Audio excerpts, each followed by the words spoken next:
जय हिंद साथियों, स्वागत है आप सभी का आपके अपने चैनल जेडबीसी स्टडी जोन पर। दोस्तों, मैं आज आप सभी लोगों के लिए साइंस से क्वेश्चन लेकर आया हूं जो कि हमारे इम्पॉर्टेंट रहेगा सीटेट एग्ज़ाम के लिए। ठीक है, और यहाँ पर अगर यूपीटेट है तो ये भी हमारा इम्पॉर्टेंट हो जाएगा। ठीक है भैया, तो मेरा नाम जो है जयप्रकाश है और मैं आपको जो है यहाँ पर साइंस जो है पढ़ाता हूँ और विधिवत ही पढ़ाता हूँ। चलिए यहाँ पर जो सबसे पहले क्वेश्चन देखेंगे, और यहाँ पर जो क्वेश्चन का जो मोड दिया यहाँ पर जो दिया गया है हमारा हिंदी और इंग्लिश दोनों में दिया गया है, जिसमें जो है आपको अच्छे से समझ में आए उस तरीके से जो है आप इसको देख सकते हैं क्वेश्चन को। क्वेश्चन नंबर फर्स्ट दिया गया है, कह रहा है कि मूत्र निर्माण के दौरान अल्ट्रा फिल्ट्रेशन कहाँ होता है। तो भैया अल्ट्रा फिल्ट्रेशन जो हमारा कहाँ होता है, ये वुमेन कैप्सूल में होता है। ऑप्शन नंबर फर्स्ट यहाँ पर राइट आंसर हो जाएगा। ठीक है भैया, कुछ हमारा जो है स्ट्रक्चर इसका इस प्रकार रहता है वुमेन कैप्सूल का, देख लीजिए आप। ये बेसिक रा डायग्राम बना रहे हैं, इसके बाद ये पीसीटी चला गया,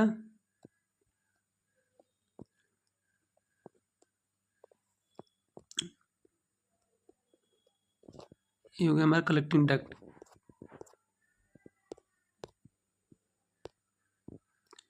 ये हमारा हो गया कलेक्टिंग डक्ट। इसी में जो हमारा अल्ट्रा फिल्ट्रेशन हमारा पूरा प्रक्रिया जो है होता है।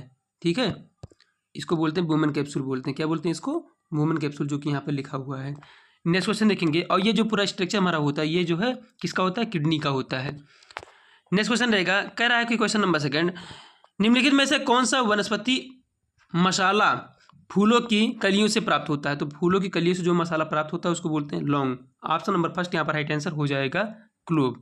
नेक्स्ट क्वेश्चन यहाँ पर रहेगा, एक खाद्य श्रृंखला में शाकाहारी होते हैं। तो भैया एक खाद्य श्रृंखला में जो हमारे शाकाहारी होते हैं ये क्या होते हैं? ये इनको बोलते हैं प्राइमरी कंज्यूमर बोलते हैं। ठीक है भैया, प्राइमरी कंज्यूमर हमारे कौन होते हैं? ये शाकाहारी। और जो प्राइमरी प्रोड्यूसर जो होते हैं ये कौन? हमारे प्लांट हो गए। ठीक है, और सेकेंडरी कंज्यूमर कौन हो गए? जैसे हम इंसान हो गए। और डिकम्पोजर तो जानते होंगे, जैसे केचुआ हो गया। ठीक है, छोटे छोटे जो कीट होते हैं उनको हम क्या बोलते हैं? डिकम्पोजर बोलते हैं। क्वेश्चन नंबर यहाँ पर 4 रहेगा, कह रहा है पीने के पानी के माध्यम से अत्यधिक फ्लोराइड ग्रहण करने से फ्लोरोसिस हो सकता है, जो मुख्य रूप से प्रभावित करता है। तो भैया इसको प्रभावित कौन करता है? तो हमारा जो है इसके जो फ्लोराइड की वजह से जो हमारा मुख्य रूप से जो प्रभावित अंग होता है वो हमारा क्या होता है? वो दांत होता है, दांत और हड्डियां। ऑप्शन नंबर सेकंड यहाँ पर राइट आंसर हो जाएगा। ठीक है भैया, क्योंकि हम जानते हैं कि फ्लोरोसिस की वजह से जो है बहुत सारे मतलब लोगों का जो है दांत कैसा होता है? पीला हो जाता है। ठीक है, उसमें जब फ्लोरोसिस का जो कम यानी कि फ्लोरीन का जो है कमी हो जाता है पीने के पानी में, तो उनका दांत जो है आपको पीला दिखेगा और हड्डियां जो है उनका कमजोर हो जाती हैं। नेक्स्ट क्वेश्चन यहाँ पर रहेगा, क्वेश्चन नंबर 5 है कि जड़त्व वस्तु के किस गुण पर निर्भर करती है। तो भैया जो इनर्शिया होती है ये हमारी जो है डिपेंड करती है किस पर? ये हमारी मास पर डिपेंड करती है। ऑप्शन नंबर 4 यहाँ पर राइट आंसर होगा, द्रव्यमान पर डिपेंड करती है हमारी इनर्शिया, जो कि हमारा न्यूटन फर्स्ट लॉ होता है। ठीक है भैया, क्वेश्चन नंबर यहाँ पर 6 है, पराबैंगनी या प्रसर्व तरंगे यानी कि अल्ट्रासोनिक वेव किसका उपयोग करके उत्पन्न की जाती है। तो भैया अल्ट्रासोनिक वेव जो है क्या जो है प्रोड्यूस करके उत्पन्न की जाती है, तो इसको बोलते हैं पाइजो इलेक्ट्रिक को जो मटेरियल जो होती हैं इनको जो है उत्पन्न कर हमको क्या मिलता है? ये अल्ट्रासोनिक वेव मिलता है, जिसका जो है फ्रीक्वेंसी हमारा कितना होता है? 20,000 से ज़्यादा होता है। ठीक है, अल्ट्रासोनिक की बात किया है। अगर यही इंफ्रासोनिक रहेगा तो 20 किलोहर्ट्ज़ से जो है हमारा कितना हो जाएगा? 20 हर्ट्ज़ से हमारा कितना हो जाएगा यहाँ पर? 20,000। ये हमारा किस में आएगा? ये हमारा आएगा किस में आएगा? इंफ्रारेड में, और ये इंफ्रासोनिक में। और ये हमारा किस में आएगा? 20,000 से ऊपर हमारा आएगा अल्ट्रासोनिक वेव में आएगा। नेक्स्ट क्वेश्चन यहाँ पर रहेगा, कह रहा है कि क्वेश्चन नंबर 7, किसी भी प्रणाली से वाष्प की निष्कासन की प्रक्रिया को कहा जाता है। तो भैया the process of elimination of water from any system is called. तो भैया उस प्रक्रिया को कहते हैं क्या? डिहाइड्रेशन करते हैं। ठीक है भैया, जैसे निर्जलीकरण किसे कहते हैं? जब हमसे कोई काम करते हैं तो हमारे बॉडी से जो क्या निकलता है? पसीना निकलता है, तो हमारी बॉडी जो है क्या होती है? डिहाइड्रेट हो जाती है, यानी कि वो हमको जो है पानी की आवश्यकता वहाँ पर होती है। ठीक है, तो एलिमिनेशन ऑफ वाटर कहाँ से? किसी सिस्टम से या किसी बॉडी से, तो उसे क्या बोलते हैं? डिहाइड्रेशन बोलते हैं, निर्जलीकरण। नेक्स्ट क्वेश्चन यहाँ पर रहेगा, क्वेश्चन नंबर 8 है यहाँ पर, कह रहा है कि निम्नलिखित में से कौन सा 1 वोल्ट के बराबर के मान के बराबर है। ठीक भैया, 1 वोल्ट मान के बराबर। तो यहाँ पर सबसे पहले हम लिखेंगे फार्मूला W इक्वल टू क्या होता है? Q into B. हमको बोल्ट के इक्वल करना है, तो यहाँ से बी हम इस तरफ ले लेंगे, यानी कि बी इक्वल टू क्या हो गया, W/Q हो गया। अब यहाँ पर जो हमारा W होता है वो हमारा वर्क होता है, इसको हमने जूल में दिखा दिया, और Q हमारा जो होता है यानी कि चार्ज हमारा जो होता है इसको कूलाम से दिखा दिया, यानी कि Joule/Coulomb हमारा जो है यहाँ पर राइट आंसर हो जाएगा। अब हम चेक करते हैं ये ऑप्शन जो है हमको किस में देखने को मिलता है, तो Joule/Coulomb यानी कि ऑप्शन नंबर सेकंड यहाँ पर राइट आंसर हो जाएगा, Joule/Coulomb, ठीक है, 1 वोल्ट के बराबर हो जाएगा। ऑप्शन नंबर सेकंड यहाँ पर राइट आंसर हो जाएगा। नेक्स्ट क्वेश्चन यहाँ पर रहेगा आपके लिए, कह रहा है क्वेश्चन की 18 वोल्ट की बैटरी पर काम करने वाला एक लाइट बल्ब 3 एम्पियर की धारा लेता है। बल्ब का जो है आपको बताना है क्या, रेसिस्टेंस बताना है। क्या बताना है आपको, यह बल्ब का आपको रेसिस्टेंस बताना है। तो भैया एक छोटा सा फार्मूला देख लो, B इज इक्वल टू क्या होता है, B इक्वल टू क्या होता है, I इंटू क्या होता है R। हमको निकालना है रेजिस्टेंस, तो यहाँ पर रेजिस्टेंस इक्वल टू क्या हो जाएगा, B/, क्या हो जाएगा, I। अब B देखिए कितना यहाँ पर दिया गया है, तो B यहाँ पर जो दिया गया है कितना दिया गया है, ध्यान से देखते रहे ना, B दिया गया है 18, और जो करंट यानी कि I का मान जो दिया गया है यहाँ पर 3 दिया गया है, तो 3 × 18 यानी कि ऑप्शन नंबर फर्स्ट यहाँ पर राइट आंसर हो जाएगा क्या, 6 ओम हो जाएगा। नेक्स्ट यहाँ पर क्वेश्चन रहेगा, क्वेश्चन नंबर 10, कह रहा है कि यकृत जिसको बोलते हैं लीवर शरीर में किससे संबंध एक अंग है। तो भैया जो हमारा लीवर होता है ये जो हमारा डाइजेस्टिव सिस्टम यानी कि पाचन तंत्र से जो है हमारा संबंधित होता है, ठीक है भैया, क्योंकि हमारा बाइल का जो फार्मेशन होता है, बाइल जो हमारा एक बेस होता है, बाइल का जो हमारा फार्मेशन होता है ये यहीं पर होता है, बल्कि हमारा जो है गाल ब्लैडर में जाकर स्टोर होता है, ठीक है भैया। अब वही जो है बाइल जाकर वहाँ पर जो पैनक्रियाज के पास क्या करता है, जो एसिडिटी जो प्रोड्यूस करता है कौन, हमारा स्टमक या Cl, तो वहाँ पर जाकर ये बाइल क्या करता है, उसको न्यूट्रलाइज करता है, ठीक है भैया। तो ये हमारा जो है डाइजेशन में काम आता है। ऑप्शन नंबर 4 यहाँ पर राइट आंसर हो जाएगा। नेक्स्ट क्वेश्चन यहाँ पर रहेगा आपके लिए, क्वेश्चन नंबर 11, कह रहा है कि निम्नलिखित में से किस रासायनिक यौगिक को संगमरमर यानी कि मार्बल के रूप में जाना जाता है। तो भैया संगमरमर के रूप में जाना है किसको, calcium carbonate. Option number first यहाँ पर राइट आंसर हो जाएगा। नेक्स्ट यहाँ पर क्वेश्चन रहेगा, कह रहा है कि the elastic potential energy of strain body is.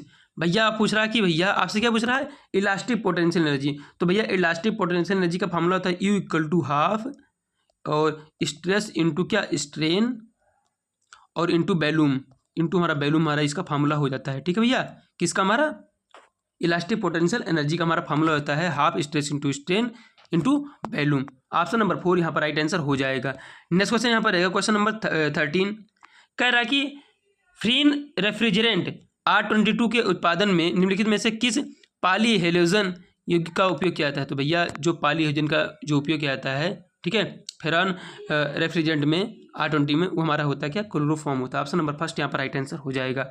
Next question यहाँ पर रहेगा, क्वेश्चन नंबर 14, कह रहा है कि यहाँ पर एट, यहाँ पर लिखा है dash, temperature both the Fahrenheit and centigrade scale have the same value, ठीक है, किस पर जो है समान वैल्यू होता है, ठीक है। तो देखिए भैया इसका जो फार्मूला होता है C/, क्या होता है, C/F 9 = F - 32 अपान क्या होता है, C/5 = F - 32/9 होता है, ठीक है भैया। अब यहाँ पर जो है C/5, अब इसको जो है क्रॉस मल्टीप्लाई कर दो, एक बार देखो ध्यान से, क्रॉस मल्टीप्लाई कर दो, इसको इससे कर दो और इसको इससे कर दो, जो करते हैं भैया। यानी कि अब हमको जो यहाँ पर C रखा और यहाँ पर जो F रखा हुआ है इसको जो X मानना है, तो यहाँ पर जब इसका मल्टीप्लाई करेंगे तो हमारा कितना हो जाएगा, 9x हो जाएगा। 5 को जो x से मल्टीप्लाई करेंगे तो कितना हो जाएगा हमारा 5x। और यहाँ पर फिर से देखिए, जब 5 को 32 से माइनस करेंगे तो माइनस, और 5 दूनी कितना हो गया 10, एक कैरी के लग गया, 5 × 15 16 यानी कि 160 हो गया। अब ध्यान से देखिए 9x और 5x, इसको 5x को जो है लेफ्ट साइड में ले आइए तो कितना हो जाएगा हमारे पास 4x इक्वल टू कितना हो गया, माइनस का 160 हो गया। तो यहाँ से x इक्वल टू कितना हो गया, माइनस का 40 हमारा आ गया। ऑप्शन नंबर कौन सा दिख जाएगा हमको, ऑप्शन नंबर 3 यहाँ पर राइट आंसर हो जाएगा, माइनस का 40। नेक्स्ट क्वेश्चन यहाँ पर देखेंगे, क्वेश्चन क्या रहेगा बिल्कुल ध्यान से देखिएगा। कह रहा है कि निम्नलिखित में से कौन सा उपधातु मेटलाइट का एक उदाहरण है। तो भैया मेटलाइट का इनमें से जो हमारा उदाहरण हो जाता है वो हमारा कौन सा हो जाता है, वो बोरान हो जाता है, ठीक है भैया। बोरान हमारा जो है, बोरान के बाद जो है दोनों कैरेक्टर पाए जाते हैं, कौन सा, मेटल का और कौन सा, नॉन मेटल का। जिस जो है धातु के अंदर जो है दोनों कैरेक्टर पाए जाएं, कौन सा, मेटल का और नॉन मेटल का, उनको क्या बोलते हैं, मेटलाइट बोलते हैं, यानी कि उपधातु बोलते हैं, नेक्स्ट क्वेश्चन यहाँ पर देखेंगे, क्वेश्चन क्या रहेगा बिल्कुल ध्यान से देखेंगे। कह रहा है कि कैथोड रे नलिका, कैथोड रे ट्यूब निम्नलिखित में से किस उपकरण का एक अभिन्न अंग है। तो भैया जो हमारा कैथोड रे जो ट्यूब होता है, ये जो है हमारा जो पार्ट हो जाता है, ये हमारा टेलीविजन का हो जाएगा। ऑप्शन नंबर फर्स्ट यहाँ पर राइट आंसर हो जाएगा। नेक्स्ट क्वेश्चन यहाँ पर रहेगा, क्वेश्चन है कि a secondary cell is one which, एक अद्वितीय सेल, सेकेंडरी सेल वह होता है जिसे हम क्या होता है, can be recharge by passing current through in its opposite direction, विपरीत दिशा में धारा प्रवाहित करके रिचार्ज किया जा सकता है, उसको बोलते हैं क्या, सेकेंडरी सेल बोलते हैं। ऑप्शन नंबर थर्ड यहाँ पर राइट आंसर हो जाएगा। नेक्स्ट क्वेश्चन है, क्वेश्चन नंबर यहाँ पर जो 20 दिया गया है, बढ़िया क्वेश्चन है। ये क्वेश्चन हमारा एल्गी से है, यानी कि शैवाल से है। अब इसका जो है पूछ रहा है कि cell wall of algae is made up of, यानी कि जो शैवाल होती है उनकी जो कोशिका भित्ति होती है वो किससे बनी होती है। ऑप्शन नंबर फर्स्ट यहाँ पर दिया गया है क्या, देखिए सेल्यूलोज, पेक्टिन और प्रोटीन, ये बिल्कुल नहीं होता। जो हमारा जो एल्गी का जो सेलवाल होता है ये हमारा बना होता है किससे, सेल्यूलोज से, गेलेक्टिन से और मैनन से। ऑप्शन नंबर थर्ड यहाँ पर राइट आंसर हो जाएगा। नेक्स्ट क्वेश्चन यहाँ पर रहेगा आपके लिए, क्वेश्चन नंबर 19 क्या है, the boiling point of water is, भैया बहुत आसान क्वेश्चन है, यानी कि बॉइलिंग पॉइंट जो है कितना होता है वाटर का, यानी कि वाटर जो है कितने पर उबलता है, तो यहाँ पर 100 डिग्री सेल्सियस हमारा राइट आंसर हो जाएगा। ऑप्शन नंबर सेकंड यहाँ पर राइट आंसर हो जाएगा। नेक्स्ट क्वेश्चन यहाँ पर रहेगा आपके लिए, क्वेश्चन कह रहा है कि which cell organelle are evidently filled by hydrolytic enzyme, इनमें से जो है किसके पास जो है प्रचुर मात्रा में हाइड्रोलिटिक एंजाइम जो है भरे होते हैं। तो भैया लाइसोम जो होता है हमारा, इनके पास जो हमारा प्रचुर मात्रा में जो है ये हमारा हाइड्रोलिटिक एंजाइम जो है भरा होता है। ऑप्शन नंबर 4 यहाँ पर राइट आंसर हो जाएगा। ठीक है भैया, तो टोटल हमारे पास यहाँ पर 20 क्वेश्चन थे। आई होप कि क्वेश्चन आपको बिल्कुल शानदार लगेंगे। अगर किसी भी क्वेश्चन में जो है अगर आपको डाउट है तो आप कमेंट बॉक्स में कमेंट कर सकते हैं। मिलते हैं नेक्स्ट वीडियो में, दैट्स ऑल।